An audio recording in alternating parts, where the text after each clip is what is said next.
যদি পাহাড়ের উপর থেকে তীর নিক্ষেপ করা শুরু করে দেয়, আপনার নবীর শরীর মুবারকের মধ্যে পড়বে।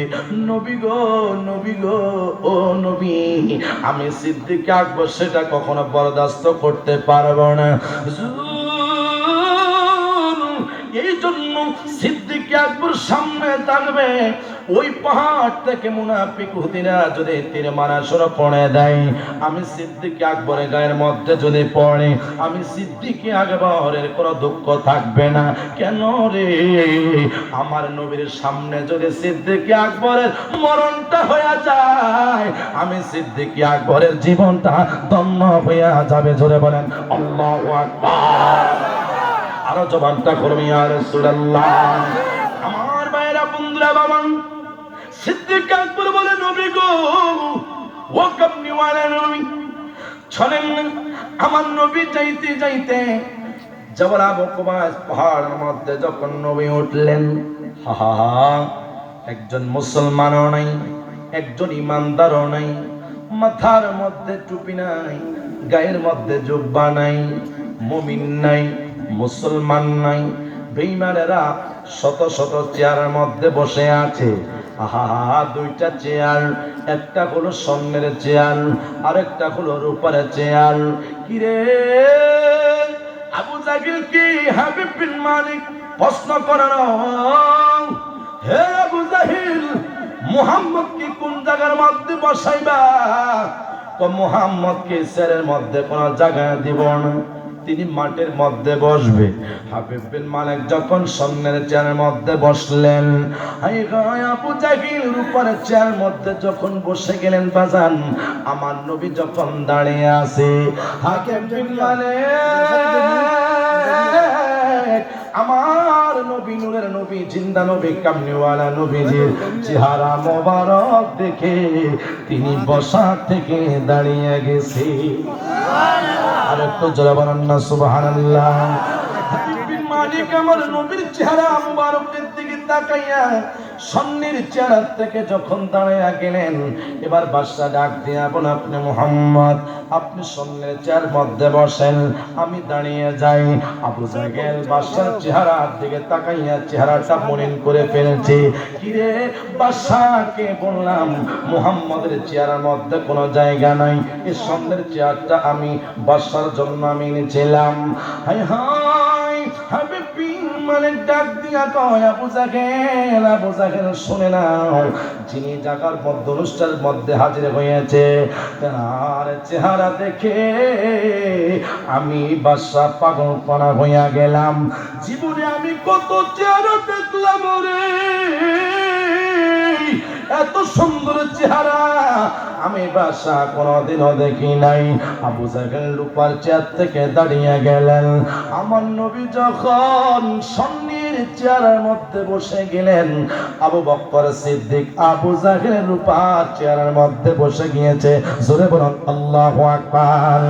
নবীর প্রেমের মালা পড়ে, নবীর প্রেমের মালা পড়ে হলাম পাগলে দিওয়ানা। ওই কদমে, ওই কদমে যাওয়া হলো না গো, ওই কদমে যাওয়া হলো না। বলে নবীর প্রেমের মালা পড়ে, নবীর প্রেমের মালা পড়ে হলাম পাগলে দিওয়ানা। ওই কদমে হলো না গো, ওই কদমে। আমার নবী কামলিওয়ালা নবী, হায়াতুন নবী, নূরের নবী, জিন্দা নবী স্বর্ণের চেয়ারের মধ্যে যখন বসে গেলেন, এবার বাদশাকে যখন আবু জাহেল বলল, আপনি প্রশ্ন শুনে করেন। হাবিব বিন মালিক ডাক দিয়া বলেন, উরিদু আন তাগিবা শামসা, আপনি কি মুহাম্মদ? ও আমি মুহাম্মদ। সুবহানাল্লাহ কইতেন না? উরিদু আন তাগিবা শামসা, এই দুনিয়ার মধ্যে আল্লাহ পাক রব্বুল আলামিন কত নবী রাসূল পাঠাইলেন, কত নবী রাসূলদেরকে আল্লাহ এমন একটা এক একটা মুজিজা দিয়েছেন।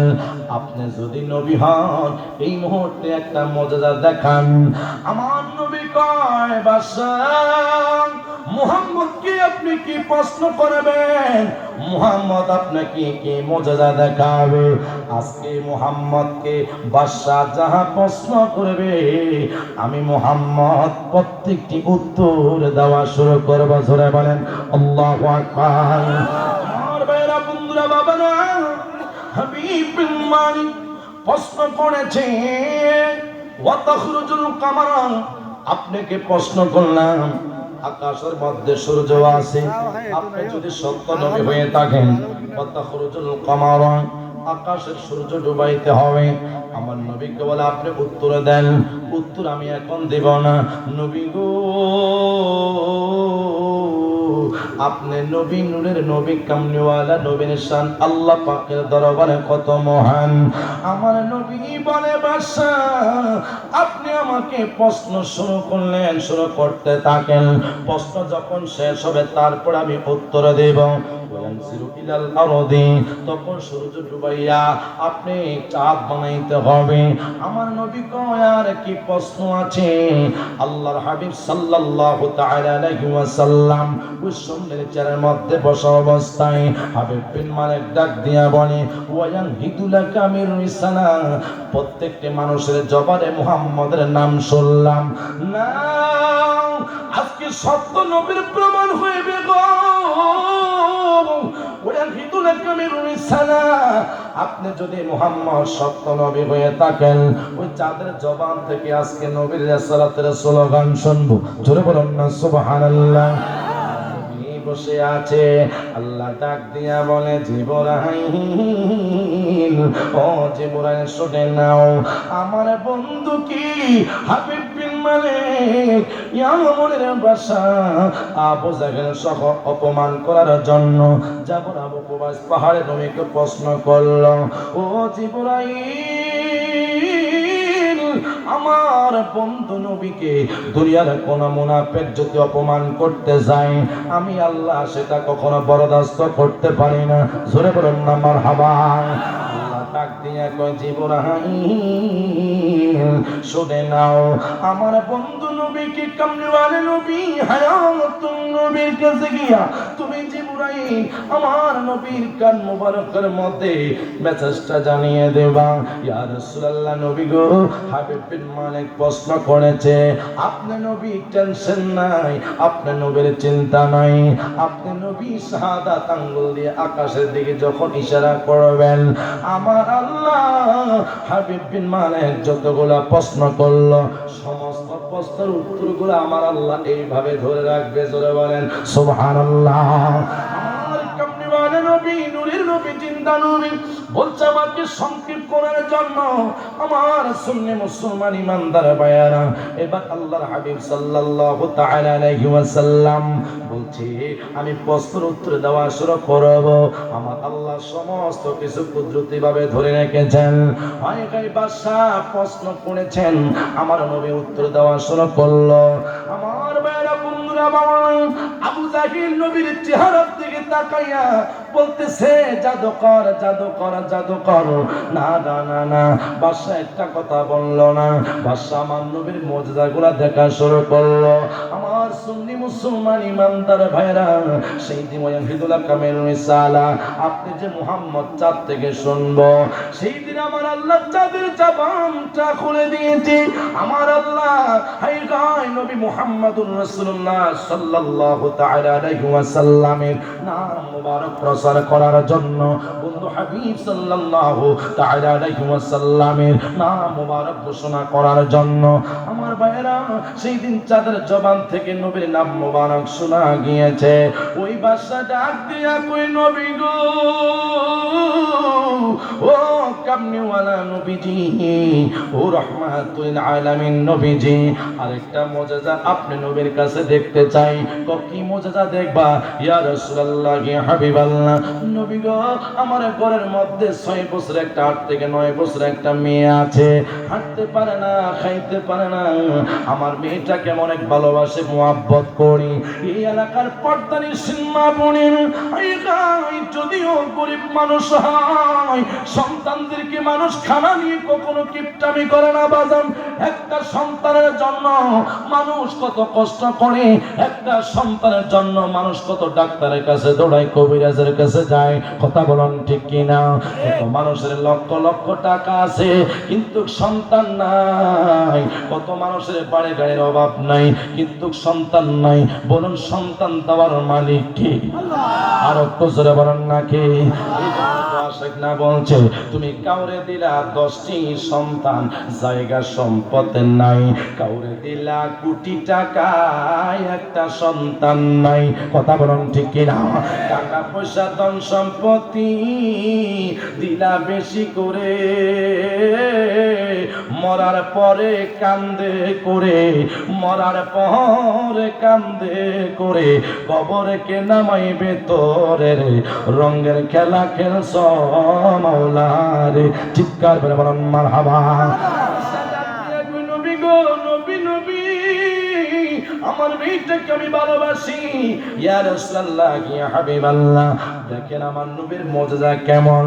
আমার বাদশা নবী ছিল, আবু জাহেল নবীকে চিনল না। আমার ভাইরা, আমার নবী কয় বাদশা শুনে নাও, টেনশন করবা না, টেনশন করবা না, আগামীকাল নবীর দরবারে আসবা। এবার হাবিব বিন মালিক যখন বাড়িতে গেলেন, যে মেয়েটা অসুস্থ, কথা বলতে পারে না, বাবা বলে ডাকতে পারে না, আজকে ওই বাদশা ঘরের দরজার মধ্যে যখন টোকা দিয়েছে, ওই অসুস্থ মেয়েটা সুস্থ হইয়া গিয়েছে। জোরে বলুন সুবহানাল্লাহ। মেয়েকে প্রশ্ন করলো, মা ও মা, কোন ডাক্তারের চিকিৎসা ভালো হইয়া গিয়েছ?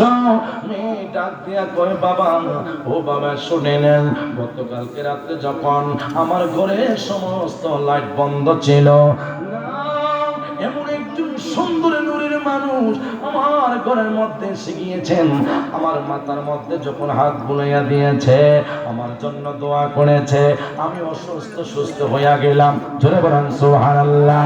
আমি সুস্থ হইয়া গেলাম।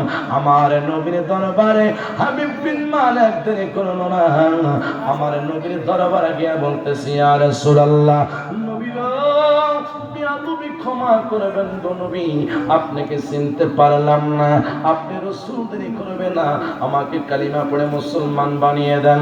আমার ভাইয়েরা, বন্ধুরা, বাবারা, ইহুদিরা আমার নবীর মুজিজা দেখে মুসলমান হয়েছে। আমার নবী কোনদিন জোরপূর্বক ভাবে মানুষদেরকে মুসলমান বানান নাই। আমার ভাইয়েরা, আমার নবী নূরের নবী, জিন্দা নবী, কামলিওয়ালা নবীকে আমার আল্লাহ এই দুনিয়ার মধ্যে হিকমতওয়ালা পাঠিয়েছেন। ওয়ায়ুযাক্কিহিম ওয়া ইউআল্লিমুহুমুল কিতাবা ওয়াল হিকমা। জোরে বলেন সুবহানাল্লাহ।